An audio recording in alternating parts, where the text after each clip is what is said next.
Start करें। देखिए, आज जो है मेरी डायग्नोस्टिक की तरफ से एवं joint forum of medical laboratory technology India प्रदेश इकाई एवं राष्ट्रीय संगठन की तरफ से एक सीएमई का आयोजन किया गया और इस सीएमई में अच्छी खासी संख्या में गाजियाबाद डिस्ट्रिक्ट एवं आसपास डिस्ट्रिक्ट के मेडिकल लैब टेक्नोलॉजिस्ट सम्मिलित हुए, जिसमें विशेष रूप से जो सीएमई है उसमें कंटिन्यू मेडिकल एजुकेशन की बात की गई, जिसमें लेटेस्ट टेक्नोलॉजी की बात की गई कि किस तरीके से मेडिकल लैब टेक्नोलॉजिस्ट इन सभी टेक्नोलॉजी का इस्तेमाल करते हुए अपनी रिपोर्ट्स मेडिकल लेबोरेटरी की जांचों के माध्यम से देते हैं और देते आ रहे हैं। इसी कड़ी में हम बात करते हैं कि मेडिकल लैब टेक्नोलॉजिस्ट जो लैब चलाते हैं, संचालन करते हैं, उस संबंध में भी जो है हमने अपने जितने भी मेडिकल लैब टेक्नोलॉजिस्ट लैब संचालक हैं उनको अवगत कराया। और जो हमारी विगत कई वर्षों से 2018 से हमारी मांग रही कि लैब का रजिस्ट्रेशन मेडिकल लैब टेक्नोलॉजिस्ट के नाम से होना चाहिए, एक पॉइंट था। दूसरा पॉइंट कि इन सभी मेडिकल लैब टेक्नोलॉजिस्ट का एक काउंसिल हो राष्ट्रीय स्तर पर एवं प्रदेश के स्तर पर, और इन सभी मेडिकल लैब टेक्नोलॉजिस्ट का रजिस्ट्रेशन उस काउंसिल में किया जाना चाहिए। तीसरा पॉइंट था कि जो मेडिकल लेबोरेटरीज चल रही हैं और जिनको मेडिकल लैब टेक्नोलॉजी संचालन कर रहे हैं, उनकी रिपोर्ट्स पर हस्ताक्षर करके वो रिपोर्ट्स को जारी कर सकें।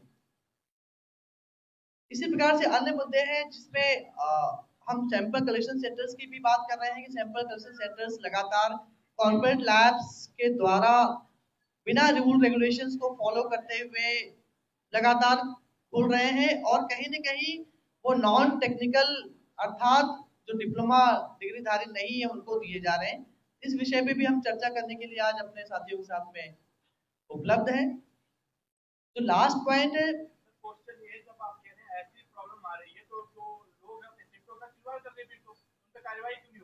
उस संबंध में जो है देखिए कॉर्पोरेट लैब्स की बात कर रहे हैं हम।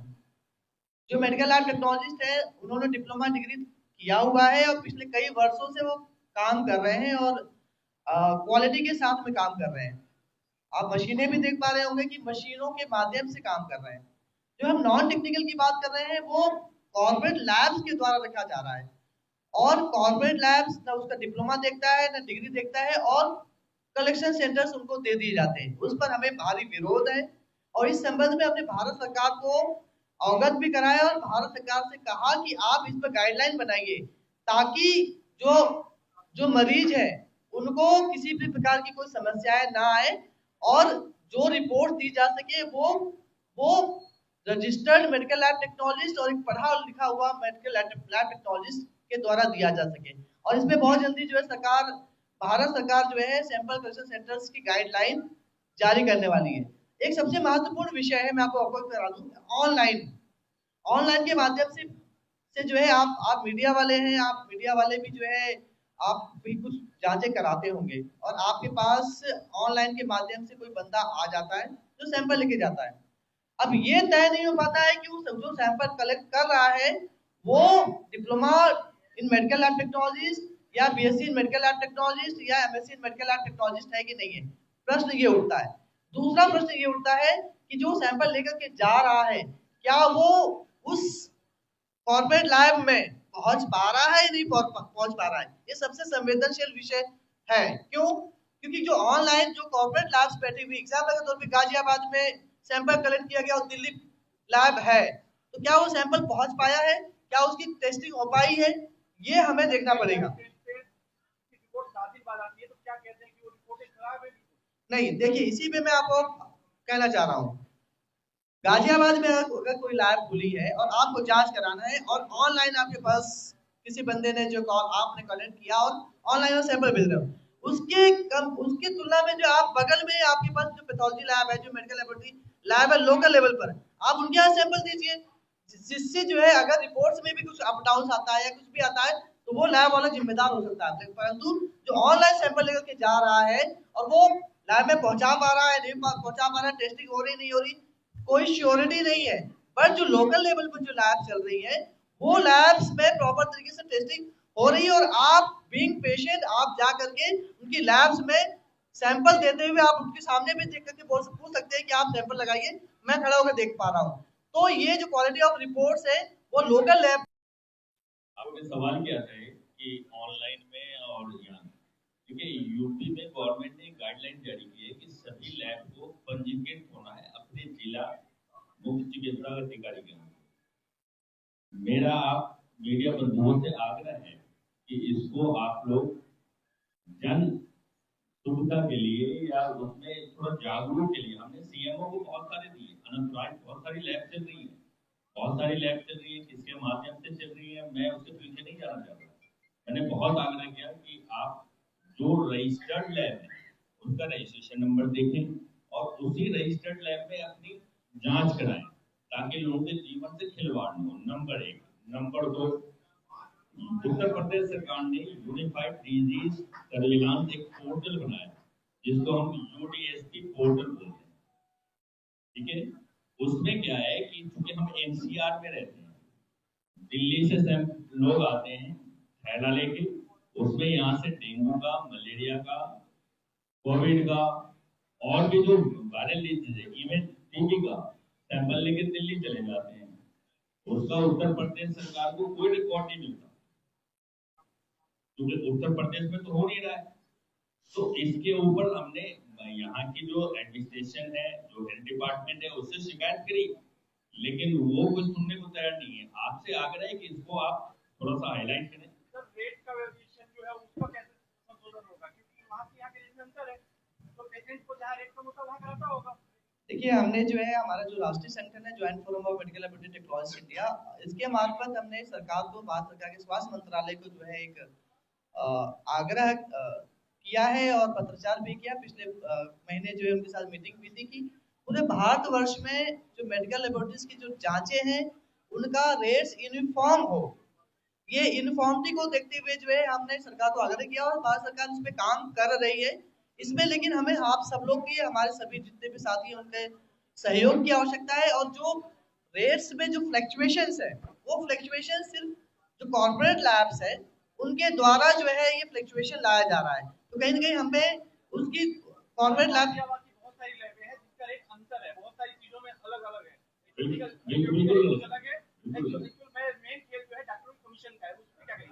नहीं, इसमें जो है हम देखिए ये सिर्फ गाजियाबाद की समस्या नहीं, पूरे भारतवर्ष की समस्या है। और इसके लिए सरकार, भारत सरकार ही नियम बनाती है और नियम बनाने के बाद सभी राज्य सरकार को दे देती है। कॉर्पोरेट की बात आती है, अभी कॉर्पोरेट की बात हो रही थी, मैं वही जानना चाहता हूँ जो ये बीच का खेल है वो खत्म कब होगा? देखिए ये तो इसमें सरकार और जो लैब संचालक है वो और जो डॉक्टर्स है वो सबको मिलजुल करके काम करने की जरूरत है, तभी हो पाएगा। सरकार गाइडलाइन बना देगी, बनाने के बाद जो फॉलो करने के लिए जो है हम सभी नागरिकों से भी कहेंगे कि भाई उसमें भी जो है वो देखिए कि कितना फ्लक्चुएशन आ रहा है और रिपोर्ट करें। समस्या ये आती है कि लोग चुपचाप जो है काम कर लेते हैं, ले लेते हैं, दे लेते हैं, लेकिन उसको कहीं जाकर के जो है बताते नहीं है। तो वो बताएंगे तो समस्या का समाधान अति शीघ्र हो पाएगा या कॉर्पोरेट लैब्स की कंपैरिजन में ज्यादा बेस्ट हो सकती है। सवाल ये खड़ा होता है जो अभी कह रहे थे आप बार-बार कि जो ऑनलाइन रिपोर्टें हैं वो खराब है, तो आप लोग उसका विरोध क्यों नहीं करते? क्यों बनाई है आपने, किस लिए बनाई है? नहीं, ये देखिए ऑनलाइन का कल्चर देखिए कहीं ना कहीं ये बेनिफिशियल भी है पेशेंट के पॉइंट व्यू से कि पेशेंट को जो है घर बैठे सैंपल कलेक्शन हो जाता है और घर बैठे रिपोर्ट्स आ जाती है। लेकिन जब क्वालिटी की बात आती है उस क्वालिटी पे जो है हमें प्रश्न उठाना चाहिए और हम प्रश्न उठा भी रहे हैं। अभी हमने ये पूरी मुहिम पूरे भारतवर्ष में जो है स्टार्ट की है कि ऑनलाइन का जो कल्चर है उस कल्चर को पर जो है एनालिसिस किया जाए, उसके लिए गाइडलाइन बनाया जाए और उसको चेकआउट किया जाए कि क्वालिटी के साथ में कहीं पेशेंट की जान के साथ में कोई खिलवाड़ तो नहीं हो रहा है। ये मुहिम हम चालू कर चुके हैं और इस संबंध में भारत सरकार के स्वास्थ्य मंत्रालय के साथ में हमारा लगातार संपर्क जारी है, पत्राचार जारी है। और मैं आप लोगों को ये भी बताना चाहता हूँ कि जैसे कि अभी 20 तारीख को केमिस्ट एसोसिएशन ने ऑनलाइन कल्चर के अगेंस्ट में एक मुहिम जारी की और बंद का आह्वान किया, उसी प्रकार से जो है जो मेडिकल लैब टेक्नोलॉजिस्ट हैं जो लैब चला रहे हैं अगर सरकार इस पर काम नहीं करती है तो जरूर उस पर जो है कुछ न कुछ कड़ा कदम हम उठाने की तरफ अग्रसर होंगे। साथियों नमस्कार। आपने अभी एक क्वेश्चन पूछा था कि अनऑथराइज्ड लैबें कैसे चल रही है। इसमें मैं सीधा श्रेय जो प्रशासन को ही देना चाहूंगा, क्योंकि वो लोग प्रॉपर तरीके से कार्य नहीं कर रहे। हमारा आपके माध्यम से आग्रह है सरकार से भी, और आप जागरूक हैं, आप मीडिया के माध्यम से लोगों को जागरूक कर सकते हैं। मेरा सिर्फ यही आग्रह है कि जो भी टेस्ट कराए, चाहे वो ऑनलाइन से कराए या किसी लैब पे जाके कराए, उनसे रजिस्ट्रेशन सर्टिफिकेट अवश्य मांगे कि वो जाएं, जो भी आए तो उनसे कहें कि आप बताइए सीएमओ के यहाँ आप रजिस्ट्रेशन है या उत्तर प्रदेश में जो एक व्यवस्था बनी हुई है आप उसमें पंजीकृत हैं, आप हमें रजिस्टर्ड दिखाइए, और नहीं है तो तुरंत पुलिस को सूचना करिए, सीएमओ साहब को सूचना कीजिए या माध्यम जिला अधिकारी को सूचना कीजिए। सर सर्टिफिकेट अब मांगिए, सर्टिफिकेट मैं आपके यहाँ जाता हूँ सैंपल लेने के लिए, आप मुझसे मांगिए कि आप मुझे सर्टिफिकेट दिखाइए, आप रजिस्टर्ड है नहीं है सीएमओ के यहाँ। अगर मैं रजिस्टर्ड हूँ तो आप मेरे से काम कराइए, नहीं है तो उसकी सूचना दीजिए कि ये अनऑथराइज्ड पर्सन है और आया देखो सैंपल लेना आया, लोगों के साथ खिलवाड़ कर रहा है। तो सेंट्रल रजिस्ट्रेशन की बात आती है, अभी जैसे दिल्ली में अलग है, यूपी में अलग है, तो क्या इसको ऑल ओवर इंडिया रजिस्टर्ड नहीं होना? सर इस माध्यम से सरकार से हमारी लगातार वार्ता चल रही है। जैसे हमने अभी भी उत्तर प्रदेश में एक एक्ट लागू कराया है, इसी माध्यम से हमारा राष्ट्रीय संगठन भी लगातार दिल्ली सरकार से बात कर रहा है कि एक मोनोपोली तैयार करिए, एक रूल तैयार करिए जो सबके हर स्टेट में लागू हो। सर रेट का अलग अलग इशू है, जैसे सपोज मैंने जो रजिस्टर्ड कर रहा है, लैब रजिस्टर्ड है, तो उसके बहुत खर्चे हैं, उसको पॉल्यूशन भी कराना है, सैनिटरी वेस्ट भी कराना है, बायो वेस्ट भी देखना है, ऐसे बहुत से कागज हैं जो हमको लगाने पड़ते हैं और उसमें खर्चा आता है। लेकिन वो और बहुत जल्दी केंद्र सरकार इसको लागू करने वाली है।